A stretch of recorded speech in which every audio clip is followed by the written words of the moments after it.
At Monday's hearing, Navarro took stand, described his communication with Trump and his aides about 2 congressional subpoenas. One from January 6 panel, other from a separate congressional committee investigating coronavirus pandemic. Navarro said Trump had conveyed to him that he was enjoying executive privilege. A legal doctrine allows the president to withhold certain confidential communications from other organs of the government. The president instructed me not to do that, replied Navarro. Mehta's decision will likely depend on whether Navarro purchases a statement of his conversations with Trump, which is not supported by any documents or written confirmations that accompany Trump's other claims of privilege. The prosecutor in the case, John Crabb Jr., emphasized this point when questioning Navarro. After questioning, Woodward admitted that they wished they had received something in writing from Trump, clearly stating that he had applied for executive privilege to protect his former trade advisor from testifying at the January 6 panel. The panel wanted to question Navarro about his work with Trump's ally Steve Bannon on a strategy for members of Congress to make multiple and prolonged objections Joe Biden's electoral votes at the January 6, 2021 session of Congress, stated that Trump himself endorsed the strategy.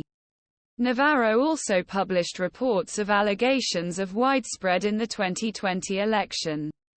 Trump promoted one of these reports in a tweet on December 19, 2020, urging his supporters to flock to Washington, D.C. for a Stop Stealing rally. On Monday, Barack Obama's appointee, Mehta, pressed Woodward on why he didn't use any language that demanded privileges from the former president. "I still don't know what the president said," Mehta said, adding that he had no idea of Trump's words. "It must be important," Mehta said. On Monday, Woodward cited the grand jury testimony of Justin Clark, who was Trump's assistant campaign manager for the 2020 campaign and mentored him after his presidency. Parts of Clark's grand jury testimony will be considered evidence for Navarro's upcoming trial. According to Woodward, Clark said he didn't think Navarro needed a written executive privilege because he had a direct line of communication with Trump. After that speech, there was no doubt that the concession was requested from the very beginning. Navarro said in his statement, "It seems to me that this is a pretty weak source," he said. Woodward argued that Trump's intent, rather than his own specific language, was decisive in invoking the privilege. Mehta also questioned the prosecution. When Crabb pointed out that there was no evidence that Trump had looked at subpoena Navarro received on Jan. 6, Mehta asked if he needed to see the document to apply for privilege.